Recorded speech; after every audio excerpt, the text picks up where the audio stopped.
94.9 Gunung FM, good news for the family. Selamat pagi, Gunung Family di mana saja Anda berada. Apa kabar Anda di pagi hari ini? Kembali berjumpa bersama dengan Shining Room yang menemani Good News Family tentunya. Kali ini dalam program Sabar Hamenja.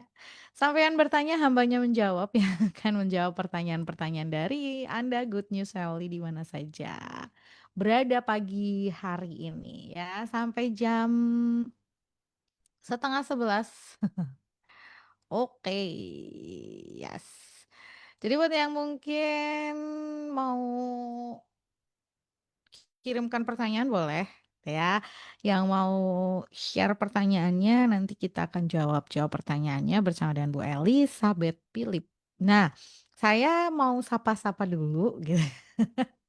Ya biasanya kalau pagi itu ikutan Sabar Hamenja. Nah, pendengar setianya Sabar Hamenja di mana saja berada, walaupun mungkin nggak pernah kirim pertanyaan, ngerum jadi nggak bisa tahu siapa gitu ya. Tapi kalau yang sudah terbiasa untuk kirim pertanyaan, saya akan mengingat gitu ya.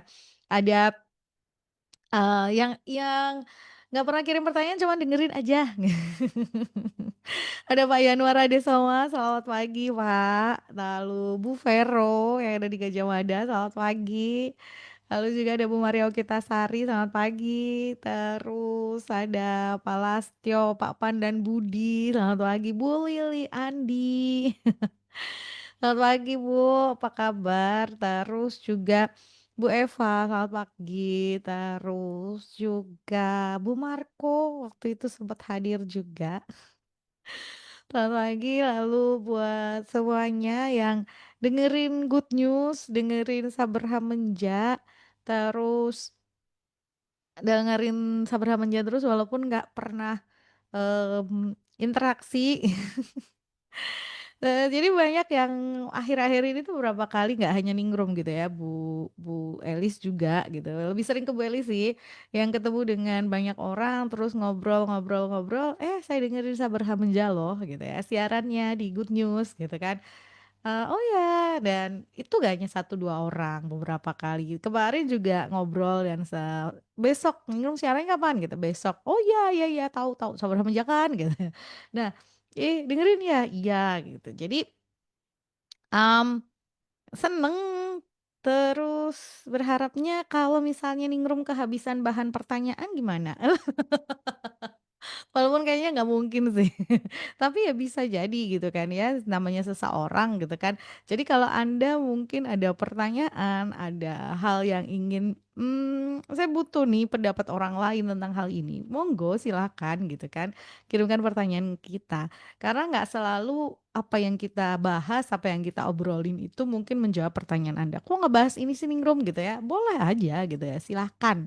Kirimkan ide-idenya, kirimkan pertanyaannya, kirimkan tema khusus mungkin yang ingin bahas ini dong gitu ya, silakan. Tapi kalau misalnya Anda mau mmm, dengerin gitu ya, sudah setahun terakhir sih kita sudah lumayan rutin untuk upload gitu ya, upload, Sabar Hamenja di Sabar Hamenja di upload Sabar Hamenja di YouTube. Jadi silakan buat yang mau em, lihat ulang jawaban-jawabannya gitu ya, pertanyaan-pertanyaannya boleh untuk lihat di situ. Tapi kalau misalnya butuh untuk Tapi kalau misalnya butuh apa ya? Sekarang deh yang kekinian gitu ya, apa ya? silakan. Wah, sekarang nih yang Kirimkan aja di kekinian ya. 0. Silakan. Nomornya saya sebutin di Kirimkan awal aja aja ya, di nol. 081 Nomornya 225 saya sebutin di awal aja ya, 081 949 atau 081 575 225 atau 081 894 575 9. Yeay. Itu 894 deh. 9. Oke, saya sapa terlebih dahulu. Sepertinya Oke. udah tersambung nih. Selamat pagi, Oke, Ibu. kita satu terlebih dahulu udah tersambung nih. Selamat pagi, Bu. Pagi, Ningrum. Iya, Ibu apa kabar? Iya, Ibu apa kabar? Kabarnya luar biasa, Tuhan Yesus baik, sangat baik, teramat Sudah di sangat baik. sudah di Semarang? Sudah di sudah di Semarang? Sudah sampai Semarang, sudah pergi Bandung dan sudah pulang lagi tadi malam dari Bandung.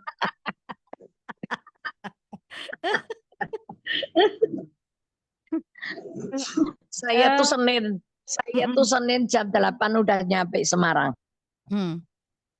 Tapi Senin. kemarin pagi jam 8:30 saya sudah berangkat ke Bandung. Dan tadi malam jam 11 sudah sampai Semarang lagi. Kayaknya nih yang namanya jalan tol itu memudahkan ya, Bu. Yang namanya jalan tol itu memudahkan. Sangat sangat memudahkan buat saya khususnya. Itu yang dimaksud. Itu yang dimaksud.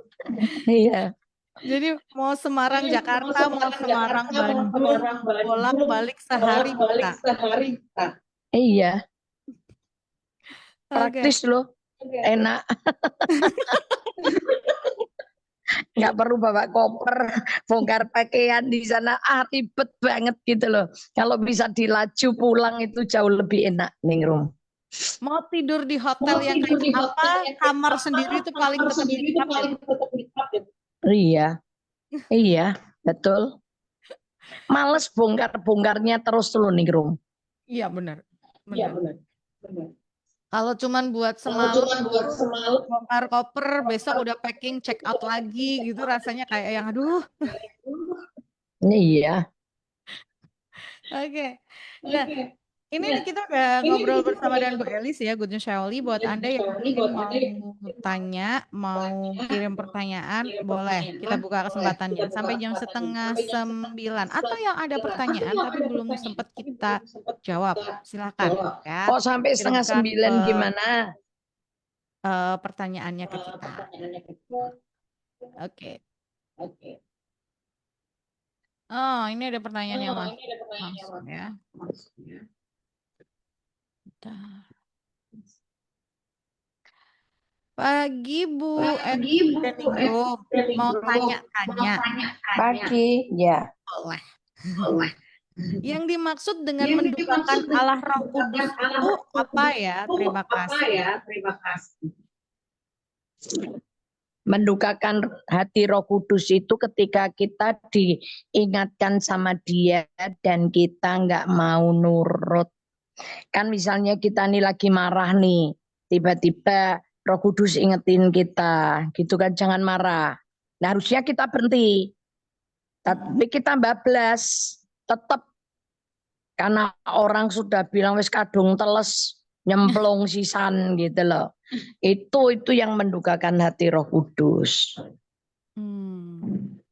Jadi udah diingetin, tapi kita masih terus. Pekerjaan Roh Kudus itu kan mengingatkan kita, ya kan, kepada firman, memimpin kita untuk tetap tinggal di dalam firman. Itu. Jadi kalau kita sudah ditolong diingatkan, kitanya orang Jawa bilang dablek, bergudul, apa ngomong-ngomong meneh ya bahasa Jawa ki enak banget tok. Bergudul, dablek, misalnya gitu. Itu tuh buat hati Roh Kudus tuh sedih. Karena kan kerjaan Roh Kudus tuh selain itu kan memuliakan bab Yesus. Kalau seandainya kita melakukan taat, melakukan apa yang diperintahkan Dia, diingatkan jadi pelaku firman, firman itu terjadi, itu kan nama Yesus dipermuliakan. Itu ya. Makasih. Jelas ya, semoga dijawab. Kalau misalnya belum jelas bisa ditanyain lagi bagian mana gitu. Tapi memang seringkali kita tuh diingatkan itu karena nggak sesuai dengan keinginan hati gitu ya. Terus jadi Oke. Lanjut. Untuk pertanyaan yang nggak berhubungan nanti ya, sebentar. Ningrum jelasin di nanti. Selamat pagi Ningrum dan Bu Elis. Tolong dijelasin Yesaya 10 ayat 1, 2, dan 3. Oke. Ningrum bacain ya Yesaya 10 ayat 1. Judulnya mereka yang Ningrum. menentukan ketetapan-ketetapan yang tidak adil. Ketetapan yang tidak adil. Dan mereka yang mengeluarkan keputusan-keputusan kelaliman untuk menghalang-halangi orang-orang lemah mendapat keadilan dan untuk merebut hak orang-orang sengsara di antara umatku, supaya mereka dapat merampas milik janda-janda dan dapat menjarah anak-anak yatim. Apakah yang akan kamu lakukan pada hari penghukuman dan pada waktu kebinasaan yang datang dari jauh? Kepada siapakah kamu hendak lari minta tolong? Dan di manakah hendak kamu tinggalkan kekayaanmu?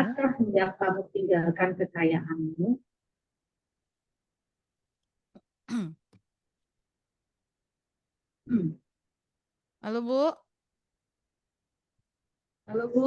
Halo, Ya. itu judulnya apa Ningrum? Judulnya Kelahiran Raja Damai. Itu kalau Yesaya ini karena kan bukan satu pasal satu perikop ya. Jadi ini judul besar. Iya, ini Kelahiran beruntut Raja dari Damai. pasal sebelumnya. Ya. Iya. Ini minta dijelasin ininya tadi 3 ayat tadi. Ya itu jadi kelahiran dari Raja Damai itu yang nanti Yesus. Ini semua kan bayangan tentang datangnya Yesus ya. Itu yang akan menjadi penegak kebenaran dan keadilan. Karena yang akan menjadi pembela dan sebagainya, itu kan semua ini kan kemarin kan dari hukum Taurat yang banyak dilanggar sama orang ya. Nah, nanti dengan Yesus datang sebagai juru selamat, dia yang akan menegakkan kembali kebenaran dan keadilan. Makanya kalau dalam hal itu mereka dianiaya atau tertindas begitu ya.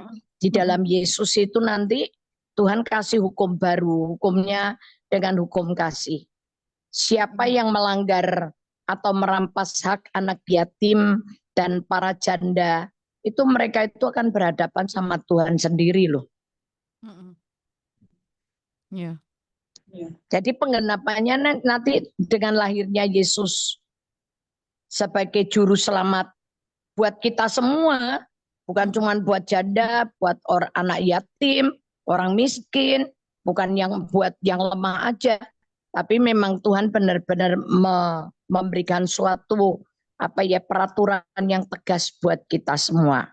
Maka salah satu dikatakan ibadah yang murni adalah mengunjungi anak yatim dan janda-janda begitu. Mulai memperhatikanlah, itu dianggap suatu ibadah ketika kita bisa memperdulikan orang lemah. Gitu ya. Sementara itu dulu, nanti kita lanjutin. Kita lihat lebih dalam. Ini tuh tentang kayak nubuatnya Yesaya gitu ya. Waktu itu kaitannya dengan kelahiran Raja Damai. Terus di belakangnya ada murka yang akan pada suku-suku Israel. Iya. Oke. Buat yang mungkin mau mengirimkan pertanyaan masih bisa. Yap. Lanjut, ini ada pertanyaan selanjutnya. Selamat pagi Bu, mau tanya tentang doa. Sebetulnya bagaimana cara berdoa yang benar? Kalau kita sedang membutuhkan sesuatu atau kita sedang pengen sesuatu, terus kita minta kepada Tuhan, itu cukup sekali atau mintanya diulang-ulang? Lalu sebetulnya yang benar itu berdoa itu harus seperti apa? Terima kasih.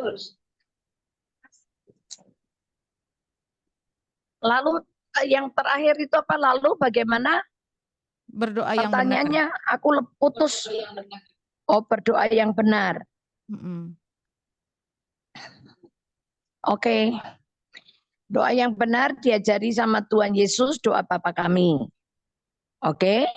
Dari doa Bapa kami itu lengkap sekali. Tapi kalau untuk permintaan-permintaan itu, mari kita melihat 1 Yohanes 5 ayat 14. 1 Yohanes 5. 1 Yohanes 5 ayat 14. Dan inilah keberanian percaya kita kepadanya, yaitu bahwa ia mengabulkan doa kita Bahwa jikalau ia mengabulkan doa kita jikalau kita meminta sesuatu kepadanya menurut kehendaknya. Jadi doa yang pasti dikabulkan sama Tuhan Yesus adalah jika kita minta sesuai dengan kehendaknya. Kehendaknya itu kehendaknya siapa? Kehendaknya Tuhan Yesus. Contoh, misalnya kita berdoa untuk orang sakit. Dikehendaki Tuhan enggak? Ya. Mendoakan musuh. Ya. Apakah itu dikehendaki Tuhan? Ya. Untuk keselamatan jiwa-jiwa, saudara, teman, orang yang belum percaya Yesus. Ya. Apakah itu doa dikehendaki? Ya. Pasti dikabulkan sama Tuhan. Oke? Ya. Lalu yang kedua, kalau kita berdoa, apakah kita ini harus bagaimana, harus diulang-ulang? Coba kita lihat dulu. Matius 6. Kalau dasarkan pengertian ini sebetulnya ya kita tuh nggak perlu mengulang ya. Matius 6 ayat 9. Matius 6 ayat 9. Karena itu berdoalah demikian. Bapa kami yang di sorga. 8, sorry. Itu doa Bapa kami ya. Atasnya satu ayat sebelumnya. Jadi janganlah kamu seperti mereka, karena Bapamu mengetahui apa yang kamu perlukan sebelum kamu minta kepadanya. Nah, ini makanya pengenalan kita akan Allah akan mempengaruhi doa kita. Kalau kita percaya Bapa kita ini adalah Bapa yang tahu menyediakan segala kebutuhan kita sebelum kita meminta kepada Dia, sebetulnya tanpa ngomong pun loh, Bapak kita tuh sudah menyediakan yang terbaik buat kita. Betul nggak pengertiannya gitu? Betul. Ya kan? Ya. Nah, makanya berdasarkan ayat 8 ini, Yesus itu ngajari kita berdoa Bapak kami. Karena Bapak itu yang tahu semua kebutuhan kita, dia mulai ngajari kita berdoa. Bapa kami yang di surga, dikuduskanlah namamu. Dikuduskan namamu itu, namanya Bapak itu harus diagungkan, ditinggikan. Kita memuliakan dia. Ya. Datanglah kerajaanmu. Nah, kerajaan Allah itu bicara tentang bukan makanan dan minuman, tapi tentang kebenaran, damai sejahtera, dan sukacita yang dikerjakan oleh Roh Kudus. Itu Roma 14:17. Kerajaan Allah itu bukan bicara tentang makanan minuman. Ya, jadilah kehendakmu di bumi seperti di surga. Jadi apa yang dikehendaki Bapak di surga itu akan terjadi di bumi. Dan perhatikan, berilah kami pada hari ini makanan kami yang secukupnya. Karena kata pengertian secukupnya itu, Tuhan itu pasti menyediakan apa yang kita perlukan. Ya. Nah, wis itu doa Bapa kami itu disampaikan karena prinsipnya Bapak kita itu adalah Bapak yang tahu menyediakan segala keperluan dan kebutuhan kita sebelum kita meminta kepada Dia. Oke ya, sampai sini jelas ya. Sekarang kita loncat ayat 31. Matius 6. Matius 6 ayat 31. Sebetulnya kan itu terus ya. Yang dia bilang jangan kamu khawatir karena burung di udara dipelihara Tuhan. Jangan kamu khawatir karena bunga di padang pun dihiasi. Jangan kamu khawatir gitu kan. Nah Ya. mulai sekarang ayat 31. Ayat 31, sebab itu janganlah kamu khawatir dan berkata, apakah yang akan kami makan? Apakah yang akan kami minum? Apakah yang akan kami pakai? Semua itu dicari Ya. bangsa yang tidak mengenal Allah. Akan tetapi Bapamu yang di surga tahu bahwa kamu memerlukan semuanya itu. Tetapi Nah, carilah dahulu kerajaan Allah dan kebenarannya, maka semuanya itu akan ditambahkan kepadamu. ya. Jadi dalam pengertian gini sebetulnya untuk apa yang kita ingin, apa yang kita ingin, apa yang kita butuhkan, apa yang kita mau, sebetulnya Bapak kita itu punya kemauan, punya keinginan, punya kerinduan jauh lebih dari apa yang kita ini perlukan. Saya pernah memberi contoh dulu tentang seorang anak, gitu ya, yang ngomong gini sama mamanya, "Mah, kita ganti rumah ya," karena mereka tinggal di luar negeri, mereka tinggal di apartemen gitu. Terus mereka bilang, "Mah, kita pindah rumah ya." Dia mau tinggal rumah landed yang di atas tanah.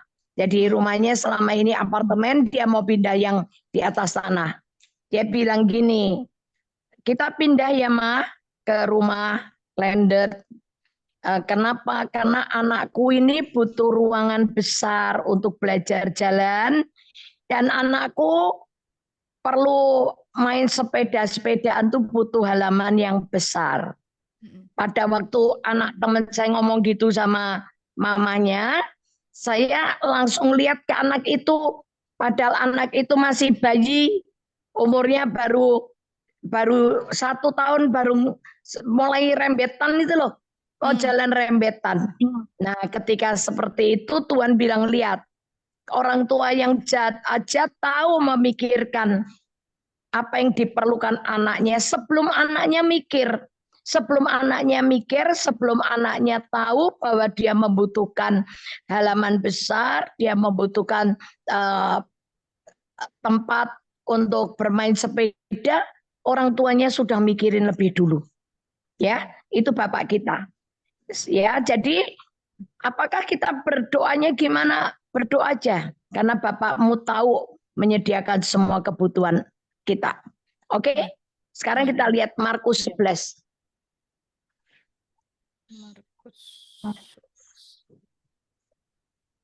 Ayat 24. Markus 11 ayat 24. Karena itu aku berkata kepadamu, apa saja yang kamu minta dan doakan, percayalah bahwa kamu telah menerimanya, maka hal itu akan diberikan kepadamu. Nah, berarti perlu diulang enggak? Enggak. Enggak.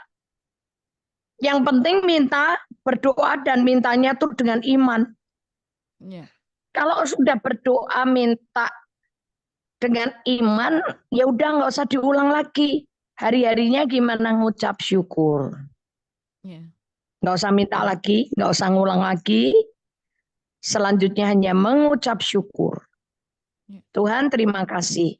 Karena Engkau Bapa yang tahu menyediakan segala kebutuhanku sebelum aku meminta kepadamu. Oke, Tuhan berkati. Ya.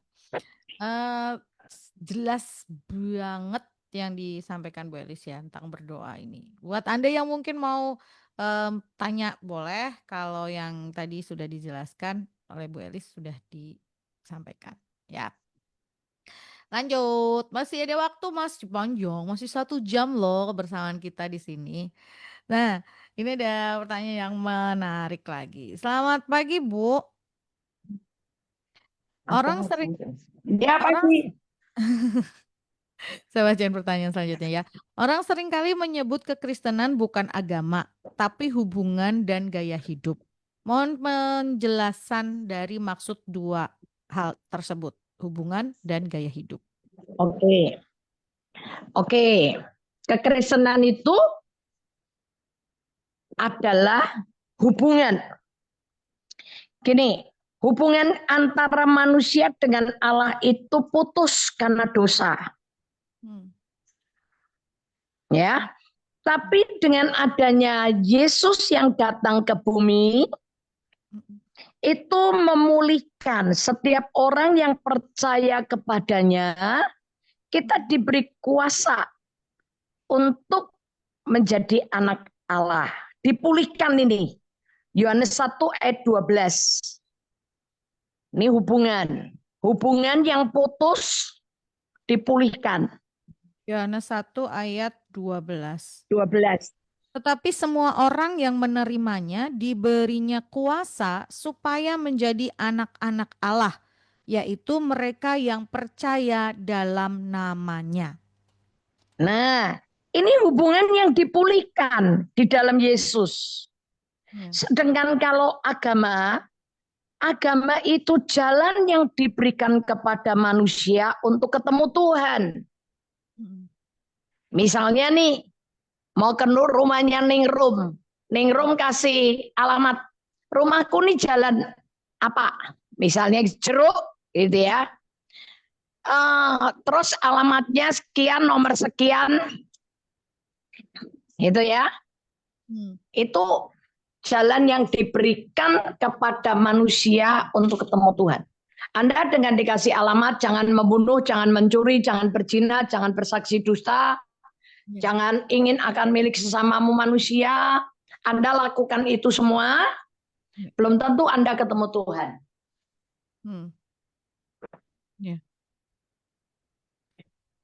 Ketika lakukan jalan itu, Anda sampai ke Manggis, sampai ke rumahnya Ningrum, tapi belum tentu Anda bisa langsung masuk ke rumahnya Ningrum. Ya. Karena mesti tunggu dibukain pintu sama yang punya rumah. Itu agama.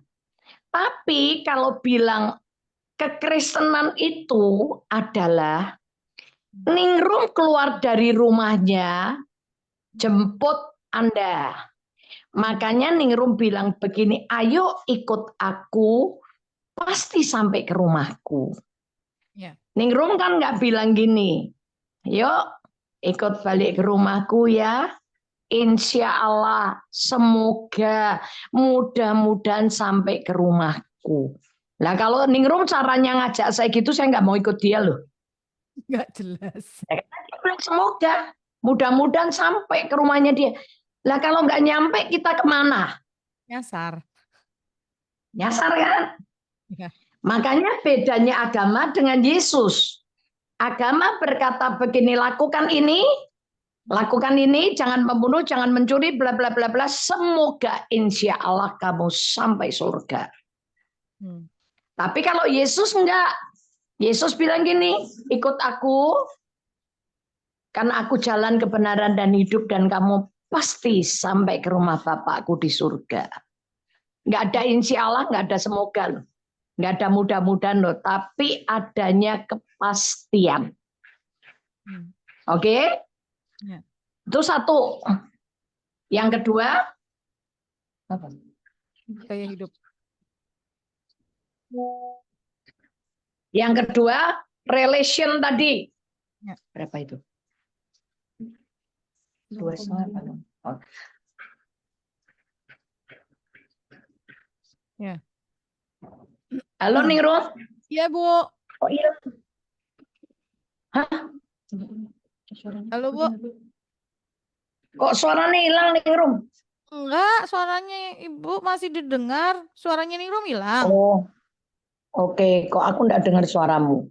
Sudah. Jadi itu. Yang kedua, karena kita sudah dijadikan yang tadinya terputus, percaya Yesus, kita dikasih kuasa untuk menjadi anak Allah. Ya. Sekarang Roma 8 ayat mulai 14 sampai 17. Roma 8 Roma 8 ayat 14. Semua orang yang dipimpin Roh Allah adalah anak Allah. Sebab kamu tidak menerima roh perbudakan yang membuat kamu menjadi takut lagi, tetapi kamu telah menerima roh yang menjadikan kamu anak Allah. Oleh roh itu kita berseru, ya Aba, ya Bapa. Roh itu bersaksi bersama-sama dengan roh kita bahwa kita adalah anak-anak Allah. Dan jika kita adalah anak, maka kita juga adalah ahli waris. Maksudnya orang-orang yang berhak menerima janji-janji Allah yang akan menerimanya bersama-sama dengan Kristus, yaitu jika Amin. kita menderita Terus? bersama-sama dengan Dia, supaya kita juga dipermuliakan bersama-sama dengan Dia. Nah, ini relation, ini hubungan yang dipulihkan. Yang tadinya kita ini jauh dari dosa, jauh dari Allah, kita jadi hamba dosa. Setelah Anda dan saya terima Yesus, kita dijadikan anak, dikasih kuasa jadi anak Allah. Kita tidak lagi jadi hamba dosa, tapi kita jadi anak Allah, kita bisa memanggil Allah itu sebagai Bapa, dan kita jadi ahli waris dari kerajaan surga. Apa yang menjadi milik Yesus diserahkan, diwariskan ke kita. Oke? Ya. Ini relation, hubungan yang dipulihkan. Ya. Sekarang kita masuk gaya hidup. Ya. Gaya hidup itu kita ini punya cara hidup yang berbeda setelah ikut Yesus. Bedanya apa? Kita tidak lagi hidup di dalam Taurat, tapi kita hidup di dalam perjanjian baru, hukum kasih karunia Allah. Apa itu? Kita lihat Matius 5. Matius 5. Yesus dan hukum Taurat dari ayat berapa ya? 38 kah? Yesus dan hukum Taurat, ya. 38. Ya, oke. Kamu telah mendengar firman, mata ganti mata dan gigi ganti gigi.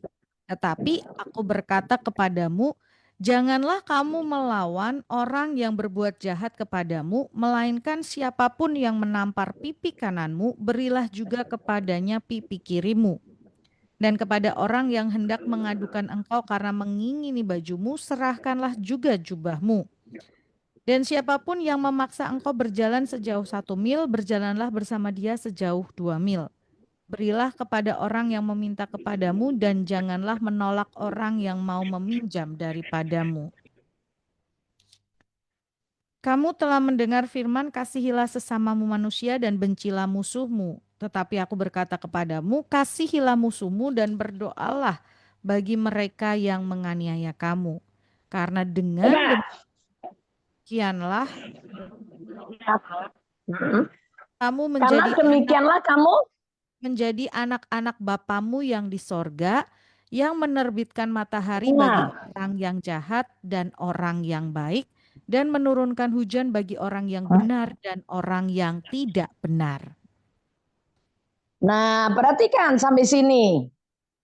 Ya. Kalau agama itu ngikuti hukum Taurat.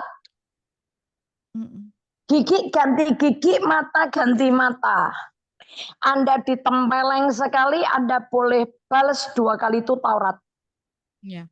Tapi masalahnya kita ini tidak lagi hidup di dalam agama, ritual agama yang cuma berdoa dan berpuasa untuk ketemu Tuhan. Ya. Karena kita nih hubungan kita sudah pulih. Hubungan kita kayak frekuensi radio kita ini sudah ngecun lagi, sudah on the track, satu aliran, ya. Jadi apapun yang saya katakan Ningrum dengar. Apapun yang Ningrum katakan dari tempatnya aku dengar. Ini seperti inilah hubungan kita dengan surga. Frekuensinya udah sama. Ya, ini hubungan yang dibilang hubungannya sudah tersambung kembali. Mm. Yang Ya. kedua, gaya hidupnya harus bukan cuma ngikuti Taurat, tapi gaya hidupnya sudah ngikuti Yesus. Yesus tadi di ayat berapa dan dia berkata, dan aku berkata kepadamu. Itu dia bilang yang kalau tadi kasihlah apa namanya Taurat bilang kasihlah sesamamu manusia. Bencilah musuhmu. Itu ayat piro? 40 berapa tadi? Tapi aku berkata 43. kepadamu. Nah, coba 43 ulang nih Rum. Kamu telah mendengar firman, kasihilah sesamamu manusia dan bencilah musuhmu. Tetapi aku berkata kepadamu, kasihilah musuhmu dan berdoalah bagi mereka yang menganiaya kamu. Nah, ini loh.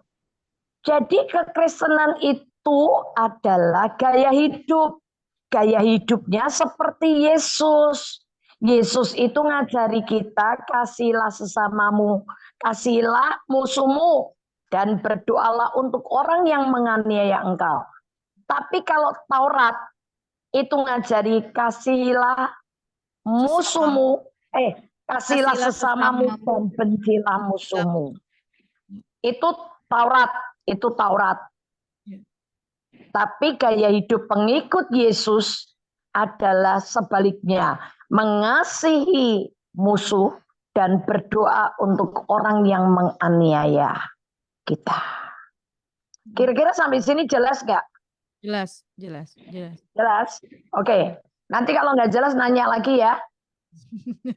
Jadi nangkep ya, gaya hidupnya orang Kristen itu, jadi kekristenan itu bukan agama, rutinitas agama yang mematikan, cuman berdoa, puasa, tapi kelakuannya tidak berubah, cara berpikirnya, mindsetnya tidak berubah, enggak. Tapi kekristenan itu yang namanya mengalami pembaharuan akal budi. Dipulihkan hubungan yang dipulihkan, relationnya, jadi berdoa dimanapun, kapanpun, dalam kondisi apapun kita bisa berdoa. Nggak harus lipat tangan, nggak harus tutup mata, nggak harus masuk ke gua, nggak harus ke gunung, tapi dimanapun, kapanpun, dalam kondisi apapun, Anda dan saya bisa punya kontak hubungan dengan surga terbuka. Yes. Jelas ya? Yang kedua, punya gaya hidup seperti yang Yesus ajarkan. Kasihilah musuhmu dan berdoalah untuk orang yang menganiaya engkau. Ya. Tuhan berkati. Berkati. Ini loh yang membedakan. Semoga jelas ya yang bertanya tadi. Penjelasan tentang kekristenan itu bukan agama tetapi hubungan dan gaya hidup. Relationship dan lifestyle gitu ya. Gaya hidup. Nah, kalau ngomong aduh mengasihi musuh, berdoa buat yang menganiaya. Ini balik lagi gitu ya. Ngomongnya susah. Ngomongnya gampang, ngelakuinnya. Lo Nah, kan memang mengikut Yesus itu harus sangkal diri, pikul salib sayang. betul, betul. Sangkal diri, pikul salib. Ini adalah salib yang harus kita pikul gitu ya. Menyangkal diri. Harusnya kita bisa, Iya. harusnya buat musuh kita bisa ngamuk-ngamuk, kita bisa marah-marah, tapi kita memilih untuk berdoa, memberkati gitu ya. Harusnya ketika ada orang yang Iya, marah-marah itu sama kan ngelawan. Iya, itu ngelawan daging kan. Lanjut. betul.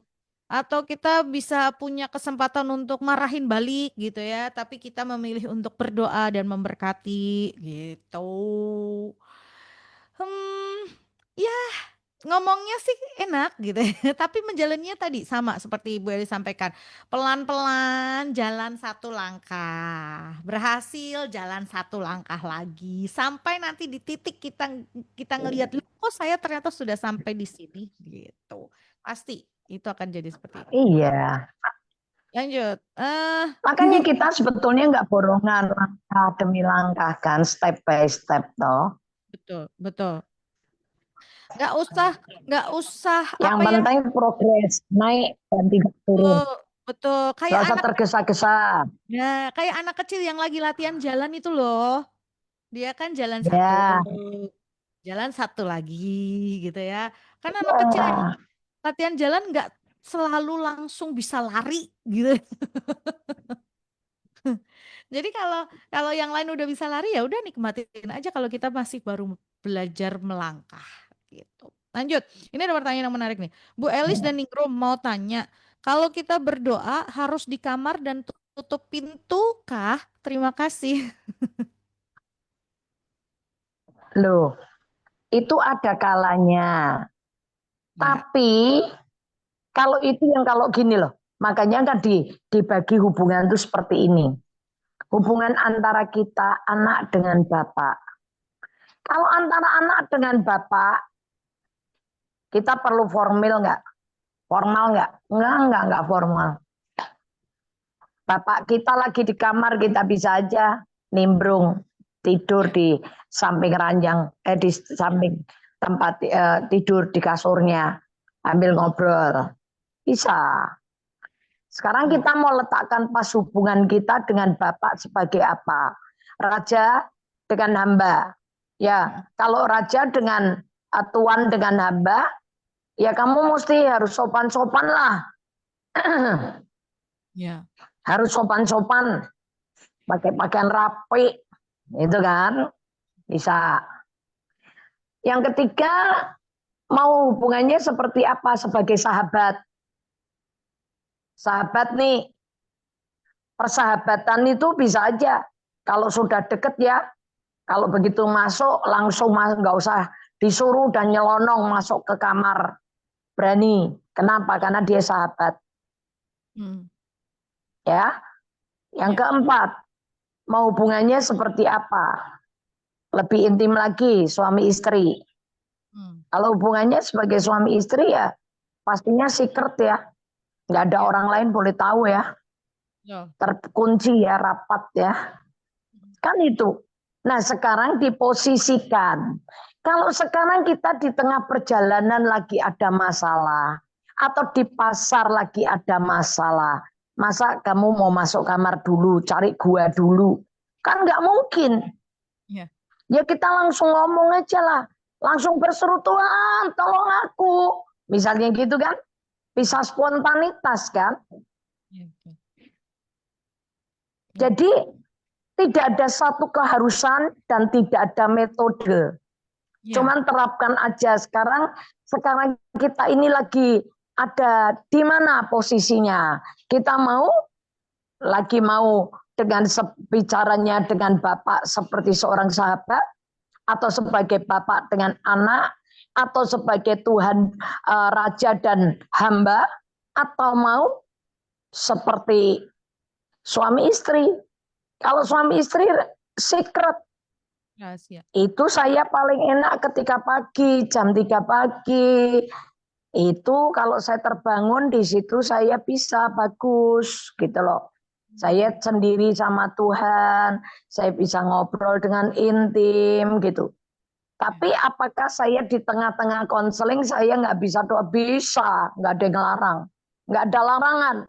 Dan tidak ada peraturan yang mencekat-sekat antara ruang suci dengan ruang maha suci. Itu tirai sudah dirobek sama Tuhan Yesus. Jadi nggak ada lagi batas. Kita mau berdoa kapanpun, dimanapun, kondisi apapun kita boleh. Ya, Ya. semoga nangkep ya dengan 4 hubungan yang saya tadi sampaikan. Silakan mau yang mana. Kita mesti punya timing yang tepat, tahu diri gitu kan. Jadi kalau lagi ngobrol tengah-tengah nggak usah berlutut, nggak usah yang menghadap Tuhan dengan berlutut di pasar terus mau deprok gitu, malah jadi batu sandungan buat orang lain, ya kan?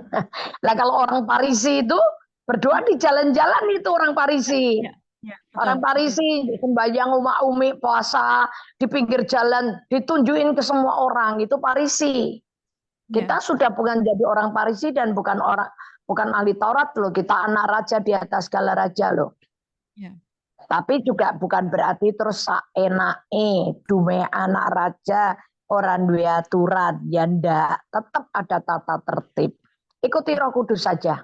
Selamat ya. Ya, Yuk, betul. dan berkati. Ada tuntunan Roh Kudus, ada gerakan dari Roh Kudus, kita mau ngapain gitu ya. Mau misalnya suatu saat, ini lo berapa kali ngalamin sih gitu ya, lagi masak gitu, lu terburu-buru tiba-tiba Roh Kudus gerakan untuk berdoa untuk si A gitu ya, tetap sambil masak sambil berbahasa roh misalnya gitu ya, itu berdoa gitu ya. Tapi memang karena waktu itu memang harus dilakukan pada saat seperti itu. Tapi kalau memang saat itu juga gerakannya memang harus masuk, terus berdoa, ya memang harus dilakukan seperti itu. Jadi tadi tuntunannya Roh Kudus seperti apa sih yang dorong kita pada saat itu. Oke, lanjut. Kalau misalnya ada yang belum jelas, silahkan tanyakan lebih detail kepada kami sehingga kami bisa jawab gitu ya. Lanjut. Shalom Bu Elis mau tanya, apakah orang Kristen boleh mengikuti Shalom. Taurat? Terima kasih. Ngikuti Taurat. Ya. Pertanyaannya gitu. Iya. Loh, lah, kenapa? Mau ikut? Ya, nggak ada larangan. Tapi maksudnya kenapa? Kalau kita sudah dibebaskan, kenapa kita mengikatkan diri lagi kepada hal yang sia-sia? Ya. Nangkep nggak? Nangkep ya? Coba lihat Kolose 2. Kolose 2 ayat 16 mulai. Kolose 2. Kalau memang kita sudah dimerdekakan, kenapa kita mesti mengikatkan diri? Kolose 2 ayat 16, sambil berpegang pada firman kehidupan, agar aku dapat bermegah pada hari Kristus, bahwa aku tidak percuma berlomba dan tidak percuma bersusah-susah. Salah, sebentar. Oh, ini baca opo? Aku kayak bingung. Salah, ternyata kurang satu lembar terbuka, itu Filipi. Kolose 2 makanya. Ayat 16. Karena itu, janganlah kamu biarkan orang menghukum kamu mengenai makanan dan minuman atau mengenai hari raya, bulan baru, ataupun hari Sabat. Betul ya, Bu ya? Betul. Semuanya Ya, ini jadi hanya Sabat itu yang saya katakan kalau orang Yahudi, orang Farisi, hukum Taurat itu banyak aturannya. ya. Sudah banyak aturannya, ada hari apa, tahun apa, ada itu urusannya ribet banget. Ya. Tapi semuanya itu dikatakan Mbak, Semuanya itu hanyalah bayangan dari apa yang harus datang. Sedang dan wujudnya wujudnya adalah ialah Kristus. Kristus. Nah, terus Janganlah kamu biarkan kemenanganmu digagalkan oleh orang yang pura-pura merendahkan diri dan beribadah kepada malaikat, serta berkanjang pada penglihatan-penglihatan dan tanpa alasan membesar-besarkan diri membesar-besarkan diri dengan oleh pikirannya. pikirannya yang duniawi. Nah, terus Sedang ia tidak berpegang teguh kepada kepala, dari mana seluruh tubuh yang ditunjang dan diikat menjadi satu oleh urat-urat dan sendi-sendi menerima pertumbuhan ilahinya. Terus Apabila kamu telah mati bersama-sama dengan Kristus dan bebas dari roh-roh dunia, mengapakah kamu bebas dari roh-roh dunia, mengapakah menaklukkan dirimu? lanjutin Rum. Oh, Bu. Halo? Menaklukkan diri kepada rupa Ada rupa-rupa peraturan seolah-olah kamu masih hidup di dunia. Jangan jamah ini, jangan kecap itu, jangan sentuh ini. Semuanya itu hanya mengenai barang yang binasa oleh pemakaian dan hanya menurut perintah-perintah dan ajaran-ajaran manusia. Peraturan-peraturan Ini walaupun nampaknya penuh hikmat dengan ibadah buatan sendiri, seperti merendahkan diri, menyiksa diri, tidak ada gunanya selain untuk memuaskan hidup Tidak ada duniawi. gunanya selain hanya ingin memuaskan Hidup duniawi. hidup duniawi. Jadi kayak misalnya begini, maaf, maaf, maaf, maaf kata. Mm-mm. Kayak kemarin ketika Paskah, ada orang yang telanjang Mm-mm. sambil pikul salib, diarak di jalanan, dicambui, ditendangi teman-temannya. Sepertinya dia sedang melakukan sesuatu yang baik. Tapi dengerin saya, ini penghinaan besar-besaran terhadap Yesus. Hmm. Kalau manusia itu bisa pikul salib, bisa menanggung dosanya sendiri, Yesus nggak perlu mati. Yesus nggak perlu datang ke dunia menanggung dosa kita dan mati di kayu salib. Gantikan kita. Karena Tuhan tahu manusia nggak mampu, maka dia datang. Dia yang mengambil alih semua upah dosa itu. Dia yang bayar, selesaikan. Apalagi itu kemarin ya, yang jadi Yesus-Yesusan itu, salibnya itu dari gabus. Apa itu ya, ada yang main The Passion of Christ itu, dia mikul salib yang kayak begitu beratnya, itu aja kesakitan kayak begitu ya. Jangan gini, ini diarak di jalanan, salibnya gabus. Kuwi ngenyek banget iku. Kuwi ngenyek Yesus tenanan iku. Makanya kadang-kadang manusia tuh menganggap dia melakukan itu untuk Tuhan. Tapi sebetul-betulnya itu sedang menghina Yesus loh. Ngeri loh. Dipikir dengan kita melakukan itu Yesus suka. Enggak. Justru Yesus itu lagi dicemooh dengan berkah. Nih loh aku bisa mikul salib gabus.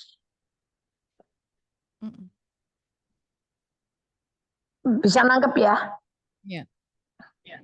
Sebetulnya kita nggak perlu lakukan itu. Kenapa kalau kita sudah dibebaskan dari kutuk hukum Taurat, kenapa Anda mengikuti Taurat lagi? Nah kalau saya ya enggak mau. Orang aku sudah dimerdekakan, udah dibebaskan dari hukum Taurat, aku sudah tinggal ngikut Yesus aja, enak kok. Ngapain aku mesti balik lagi? Nah kalau saya nggak mau, kecuali orang bodoh loh ya. Kecuali orang bodoh ya mau lakukan lagi, ya itu urusan dia lah ya, pilihan dia ya, bukan kita. Ya, oke. Makasih, Tuhan berkati. Kalau menurut Ningrum gitu ya, kita ngikutin apa yang Yesus perintahkan aja masih bolong-bolong kok. Iya. Ya kan? Kita tuh ngikutin apa yang Yesus katakan gitu ya. Misalnya nih ampuni gitu ya. Itu sesederhana mengampuni aja kita masih kadang yang suka, "Ih, enak amat" gitu ya. Kita masih masih menimbang-nimbang padahal itu perintah yang jelas-jelas Yesus suruh gitu ya. Terus tadi jangan kau khawatir gitu ya. Itu Yesus yang kasih perintah. Kita aja suruh ngikutin itu aja masih setengah-setengah gitu ya Bu ngelakuinnya gitu kan. Ada beberapa orang yang masih masih belum bisa full untuk ngikutin. Kenapa kita harus menyusahkan diri dengan hal-hal yang lebih dalam artian tuh dikatakan tadi nggak ada gunanya gitu. Emang manusia tuh kadang-kadang suka ribet. Iya. Padahalnya kan Yesus lakukan aja apa yang Yesus perintahkan tadi ya, berbahagia, bersukacita, mengucap syukur. Kita aja masih belum bisa mengucap syukur dalam segala perkara. Iya, betul. Jadi kalau kalau kita bisa lakukan 100% gitu ya perintahnya Yesus gitu, wih. Jadi satu persatu dilakukan, satu persatu dilakukan. Gitu. Kalau pendapat saya seperti itu sih. Ya, monggo yang nanya lagi boleh, silakan. Jadi kita masih berdiskusi tentang ini, gitu kan. Kalau ngomongin tentang hukum Taurat itu perjanjian lama itu cukup banyak. Terus kalau misalnya Bu, misalnya ada yang nanya lah, terus kalau kita nggak ngikutin hukum Taurat, tapi kenapa kita juga baca dan itu ada di dalam Alkitab? Loh, Yesus datang tidak menghapus hukum Taurat. Ya, Enggak apa-apa supaya kamu tahu aja. yes. Dengan adanya Taurat itu kamu ngerti adanya dosa. Ya, Ya kan? Kalau ya, nggak ada Taurat itu kamu nggak ngerti loh. Kamu ini dosa apa enggak loh. Ya, yang bisa membuat kita ngerti itu dosa apa enggak itu Taurat. betul. Tapi yang melepaskan dan membebaskan kita itu adalah kasih karunia Allah. Ya, Yesus. Matius 5:17. Yesus datang tidak menghapus hukum Taurat. Matius 5, Matius 5 ayat 17.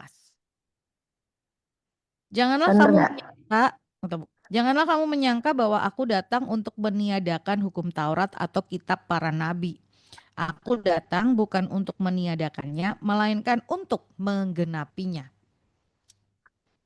Jadi jelas, hukum Taurat nggak akan dihapus. Karena Taurat itu yang akan menunjukkan bahwa kita ini manusia berdosa. Ya. Dari itu kalau nggak salah itu Roma 7.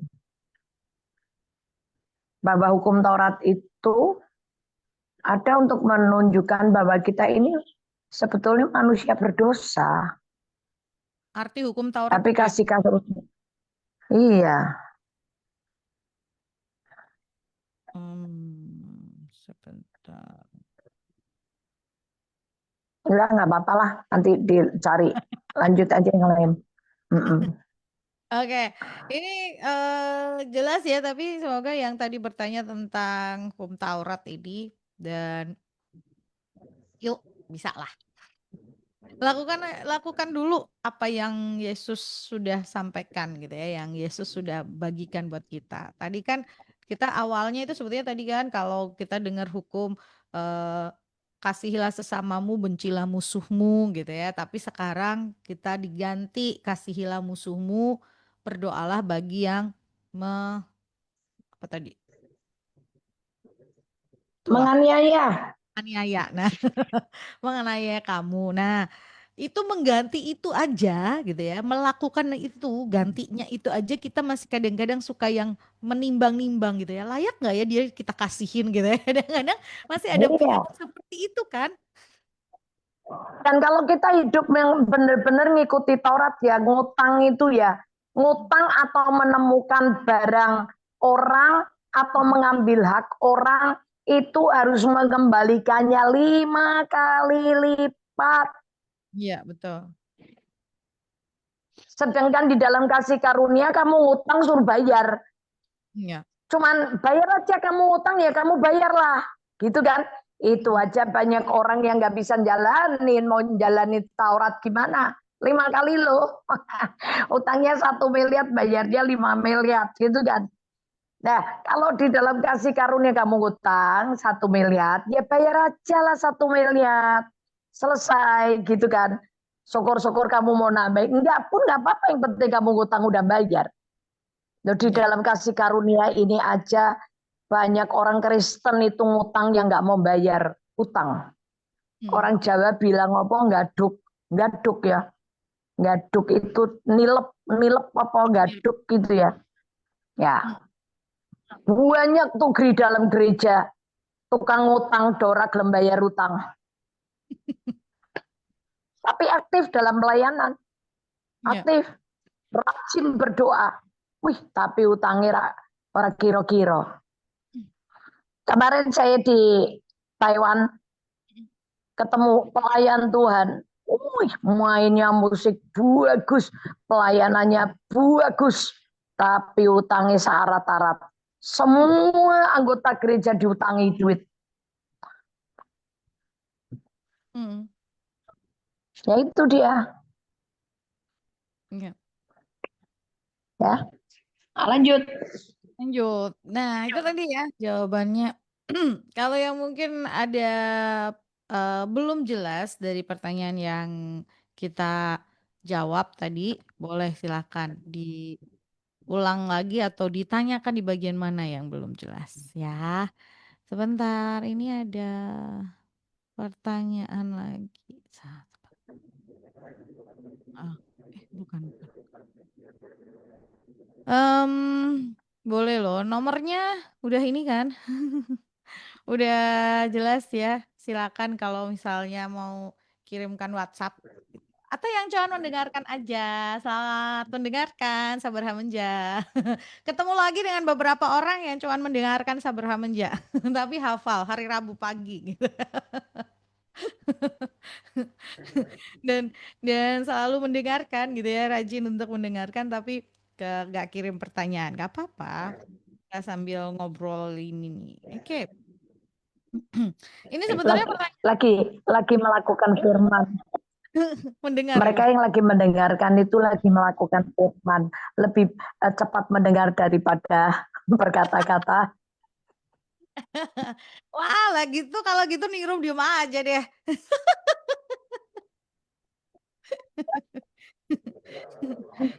Ya, Bagian kita nih, Rum. oh gitu. Ini bagiannya kita harus ngomong ya Bu ya. Kalau yang bagiannya mendengar ya harus mendengar. Oke. Ini pertanyaan minggu lalu sebetulnya, tapi coba Ningrum jawab di hari ini ya, karena minggu lalu nggak sempat untuk terjawab dan beliau itu juga waktu saya kasih pertanyaan tambahannya baru dijawab pada akhir-akhir. Jadi gini, em, siang Ningrum Bu Elis, mohon penjelasannya tentang Yes, ya. karunia roh di dalam 1 Korintus 12 ayat 8 sampai 11. Karunia roh. Ya. 1 Oke. Korintus 12 ya, ayat 8 sampai 11. Nih lu bacain dulu ya, Bu. Judul Ya, paragraf itu karunia adalah berkata-kata. karunia tetapi satu roh. Dari ayat 8, sebab kepada yang seorang roh memberikan karunia untuk berkata-kata dengan hikmat, dan kepada yang lain roh yang sama memberikan karunia berkata-kata dengan pengetahuan. Kepada yang seorang roh yang sama memberikan iman, dan kepada yang lain ia memberikan karunia untuk menyembuhkan. Kepada yang seorang roh memberikan kuasa untuk mengadakan mujizat, dan kepada yang lain ia memberikan karunia untuk bernubuat, dan kepada yang lain lagi ia memberikan karunia untuk membedakan bermacam-macam roh. Kepada yang seorang ia memberikan karunia untuk berkata-kata dengan bahasa roh, dan kepada yang lain ia memberikan karunia untuk menafsirkan bahasa roh itu. Tetapi semuanya ini dikerjakan oleh roh yang satu dan yang sama, yang memberikan karunia kepada tiap-tiap orang secara khusus seperti yang dikehendakinya. Oke. Tolong perhatikan. Satu roh bermacam-macam karunia, tapi dikerjakan oleh roh yang satu. Jadi ini karunianya Roh Kudus. Kalau sifatnya Roh Kudus itu sifatnya Yesus itu kasih, sukacita, damai sejahtera, sabar, murah hati, baik, ya, setia, lemah lembut, penguasaan diri. Kalau ini karunianya. 12 karunia ini ada. 12:9, sorry. 12 1 Korintusnya. 9. Nah, karunia ini macam-macam. Ya. Tapi punya Roh Kudus. Oke, bukan punya kita, tapi punya Roh Kudus. Karena Roh Kudusnya ada di dalam diri kita, maka sifatnya ada dalam diri kita dan karunianya juga ada dalam diri kita. Tangkap dulu sampai sini. Berarti karunia ini semua lengkap ada dalam diri kita. Cuman bekerjanya menurut kemauan dan kerelaan Roh Kudus. Misalnya Anda dan saya lagi pelayanan di gunung atau di desa. Ada orang sakit. Anda bisa mendoakan kesembuhan. Ya. Kalau di saat pelayanan di hutan butuh mujizat, Anda bisa.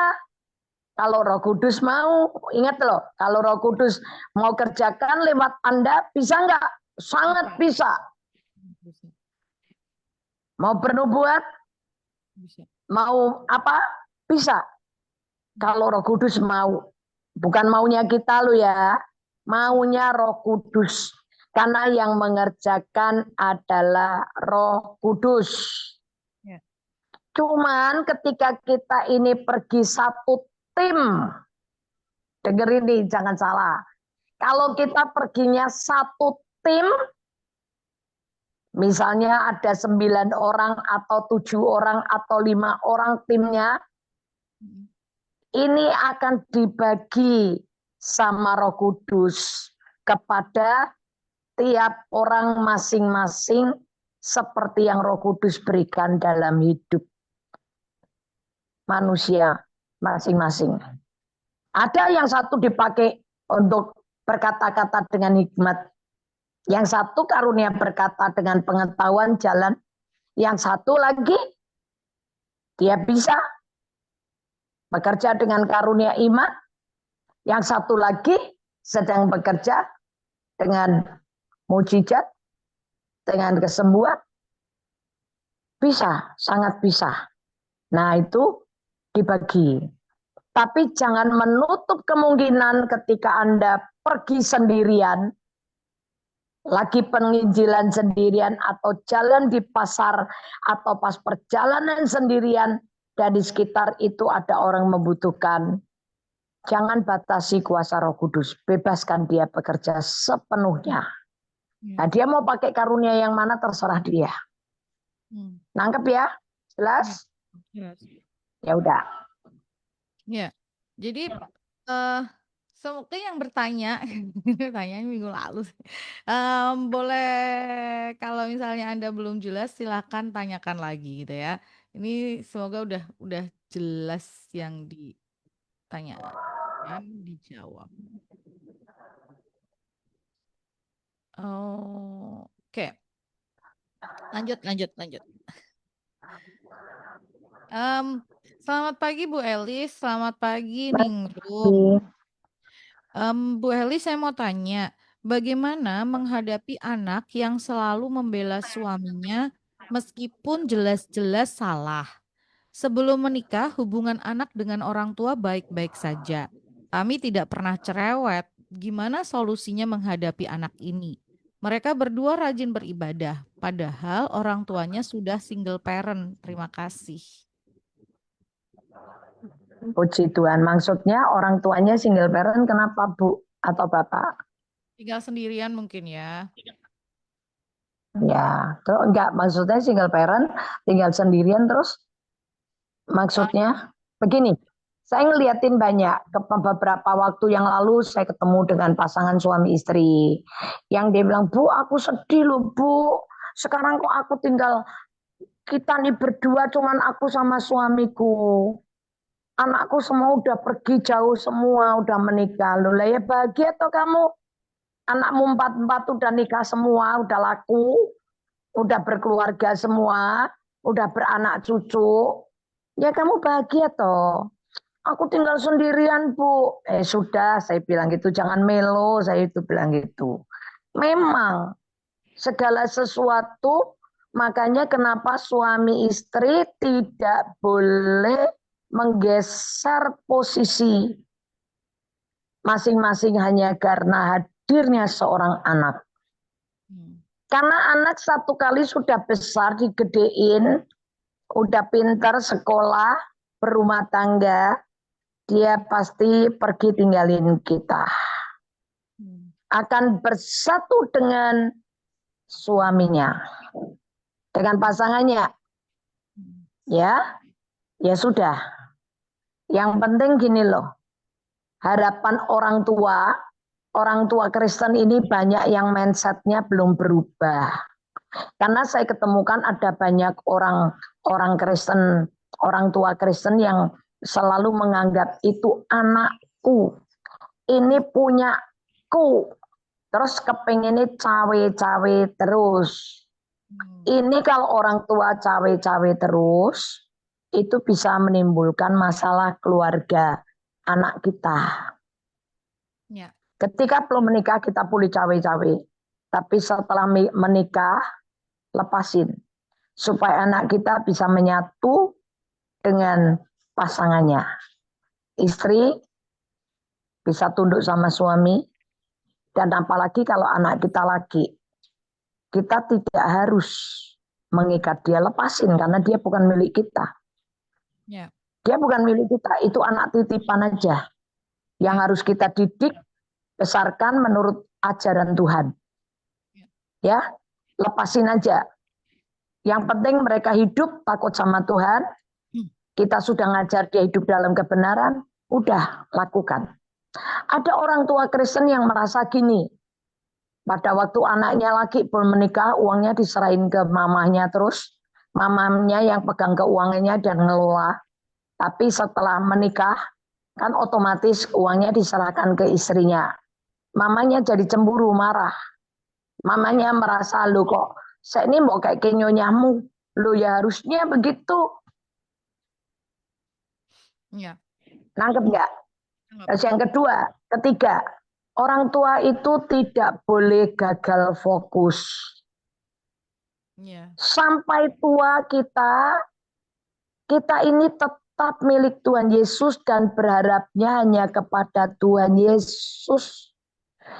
Bukan kita gedein anak, nyekolahin anak, minterin anak, di ujung-ujungnya kita berharap anak kita nanti yang akan ngurusin kita dan memberkati kita.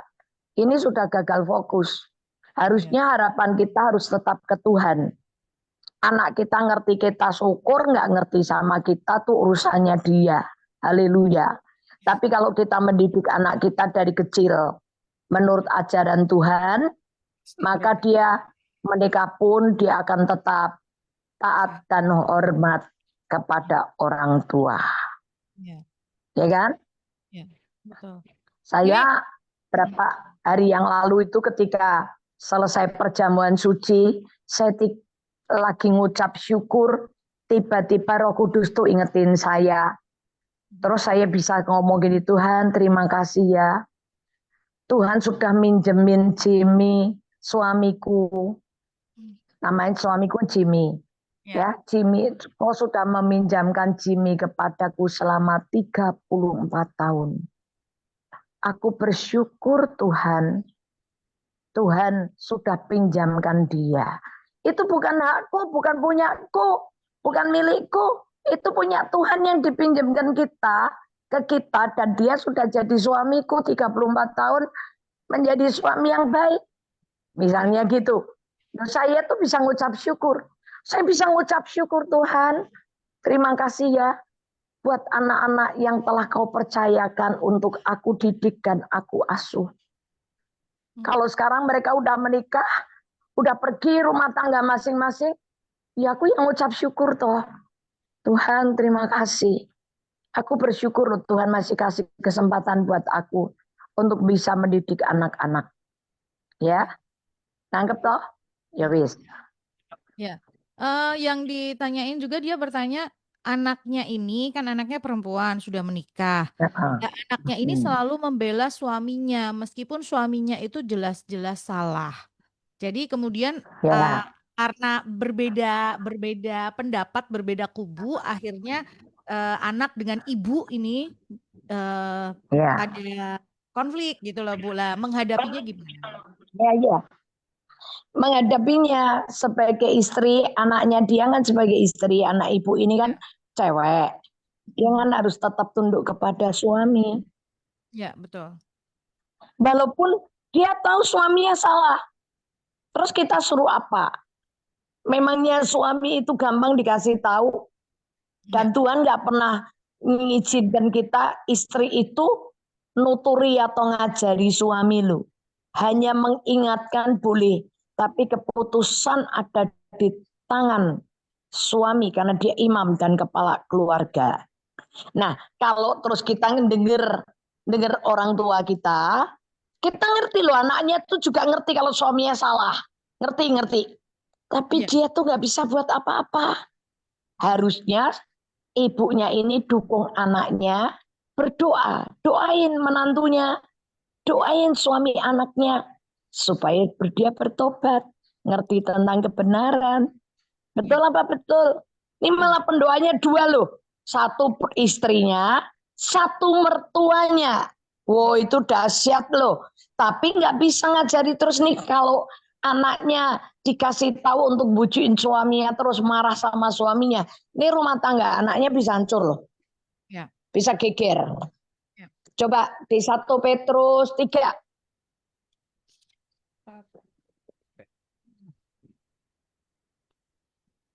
Soalnya saya pernah ngalami nih di posisi saya dengan mami saya misalnya. 1 Woi, Petrus 3 ayat. ayat dari ayat 1. Demikian juga kamu, hai istri-istri, tunduklah kepada suamimu, supaya jika ada di antara mereka yang tidak taat Perhatikan, tunduk kepada suami supaya jika ada di terus antara mereka yang tidak taat kepada firman, mereka tidak taat kepada firman, mereka juga tanpa perkataan dimenangkan oleh kelakuan istrinya. Nah, yang penting ibu nasihatkan anakmu untuk tetap tunduk dan berdoa Ya. sama Tuhan. Tetap dia suruh tunduk sama suami, jangan diajari untuk berontak. Enggak, Ya. suruh tunduk. Tapi kita doa ya nak, kita kan tahu nih suamimu enggak bener nih. Tapi kamu sudah jangan banyak cerewet. Kamu diam, ayo kamu doa sama mama. Supaya suamimu kembali ke jalan Tuhan. Kan harusnya begitu. Bener nggak nih Neng Rum? Betul, Bu, betul. Di mata mertua, ini menantu itu kan sama kedudukannya dengan anak. Betul. Dia itu juga anak. Jadi Iya. sebagai seorang orang tua kepada anak, ya tadi didoakan, diberkati, Iya. itu. Iya. Posisinya harusnya seperti itu, gitu ya. Dilepaskan roh pertobatan Yes. yang mendatangkan keselamatan buat menantu laki-laki atau anak ini supaya dia bertobat. Tuhan punya banyak cara dan jalan untuk bawa anak laki-lakimu ini kembali ke jalan Tuhan. Ya, betul. Ya. Ini Sudah kan. kalau misalnya orang kan ngomongnya gitu ya, menantu versus mertua gitu. Jangan versus dong gitu ya, digandeng karena ini sama anak loh gitu loh. Posisinya karena dia menikah dengan anak kita, jadi dia anak Dia gitu. sudah jadi anak. Yes. Anak. Tapi memang ada beberapa budaya yang menyatakan kalau menantu tuh tetap menantu, bukan anak. Sehingga misalnya ada rapat keluarga, jadi menantu-menantunya ya? nggak boleh jadi orang luar. Nah ini yang harus bertobat itu orang Kristen. Kalau sudah bertobat, ikut Yesus, anak dan menantu itu sama, anak. Betul. Posisinya sama. Ini karena kalau dibiarin tadi benar yang Bu Eli sampaikan, bisa pecah loh ini rumah tangga. Iya. Kita sedang menempatkan anak dalam posisi sulit. Iya, betul. Ya kan? Dia harus Udah milih. lepas. Kalau udah menikah lepas. Yes. Dia harus bisa, yang penting diingatin terus kepada posisi dia. Kamu sebagai istri. Saya dapat laporan misalnya dari anak saya bilang ini, Mami nggak ikut-ikut, itu urusan kamu sama suamimu. Ada firman, lakukan bagianmu, biar suamimu lakukan bagian dia. Udah, kalau kamu sendiri nggak bisa jadi saksi, kamu sendiri nggak bisa jadi contoh, nggak bisa jadi teladan buat suamimu, ya nggak bisa. Ya. Jadi ini posisi orang tua hanya menasehati, hanya mengingatkan, mengembalikan kepada firman Tuhan, mengingatkan kepada yang ditulis di firman Tuhan seperti apa gitu. Oke, lanjut ya. Semoga jelas ya Ibu ya. Ini masalahnya masih ada banyak, ada pertanyaan. Selamat pagi Bu, saya mau tanya, bagaimana caranya melakukan seperti yang dikatakan dalam kitab Efesus 6 ayat 11. Efesus 6 ayat 11 itu bacanya gini, ini judul Perlengkapan perikopnya, senjata Allah. ya, perlengkapan rohani. Kenakanlah seluruh perlengkapan senjata Allah supaya kamu dapat bertahan melawan tipu muslihat iblis. Ya, terus pertanyaannya gimana? Bagaimana melakukannya? Yes, bagaimana cara melakukannya? Cara melakukannya.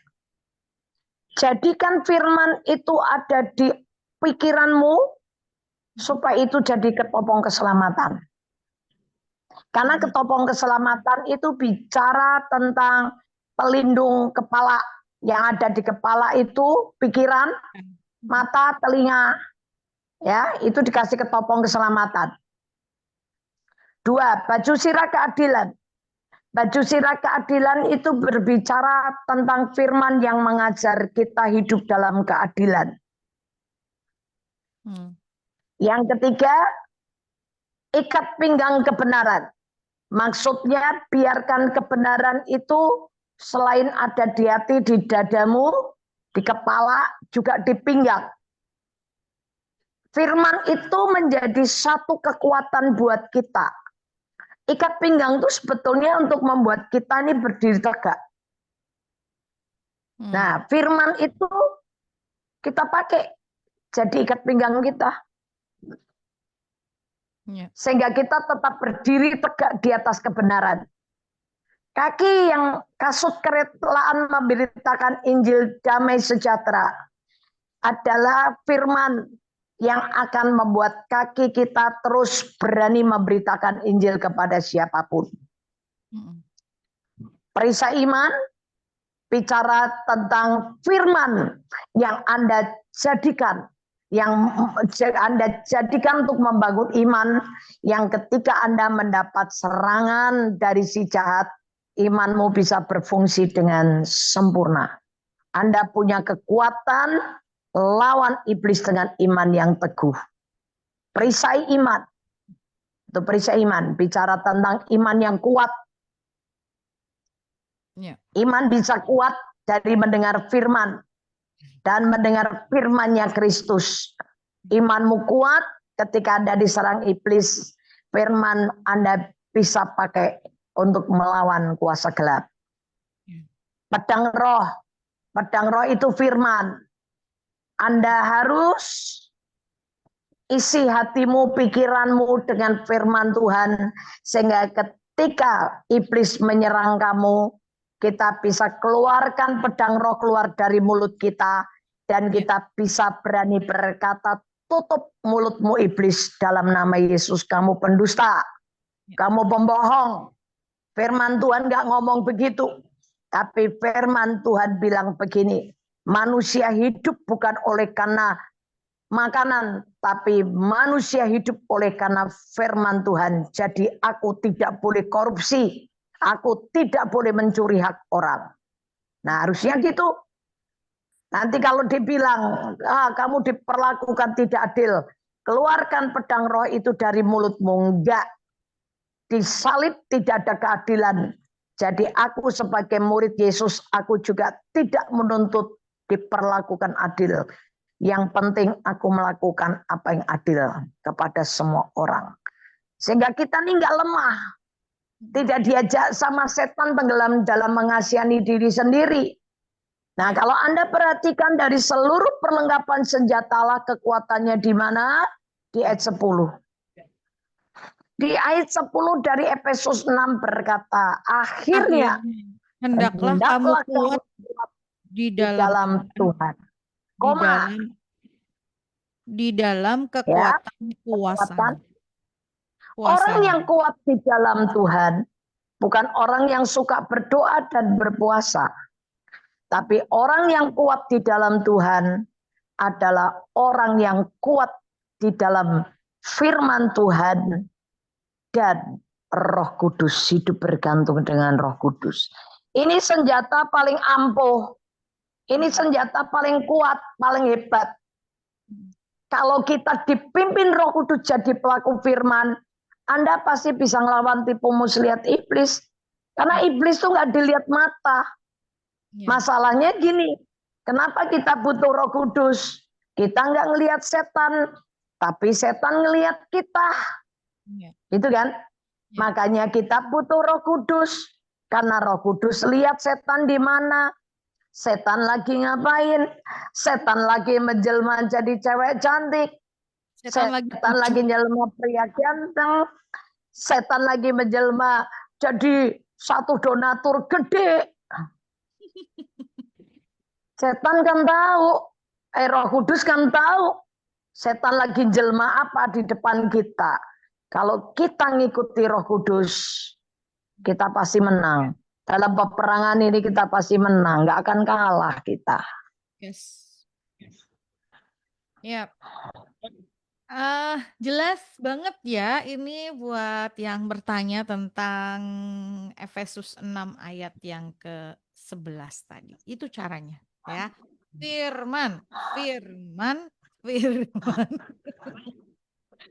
Iya, balik-balik itu firman Roh Kudus. Firman Roh Kudus yang di ayat 18-nya itu loh, Ningrum. Ya. Kamu baca di 18. Efesus 10 tadi 6 ayat 10-nya. Nah, Ya. sekarang 18. Dalam segala hal. Dalam segala doa dan permohonan, berdoalah setiap waktu di dalam roh dan berjaga-jagalah di dalam doamu itu dengan permohonan yang tak putus-putusnya untuk segala orang kudus. Bagi orang kudus. Lihat. Jadi putunya kita ini bisa berkarunia bahasa roh. Itu kita tuh sedang berjaga-jaga. Ya.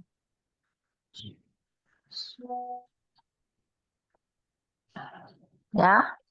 Tuh. Oke, jelas ya. Tuhan Ya. berkatin.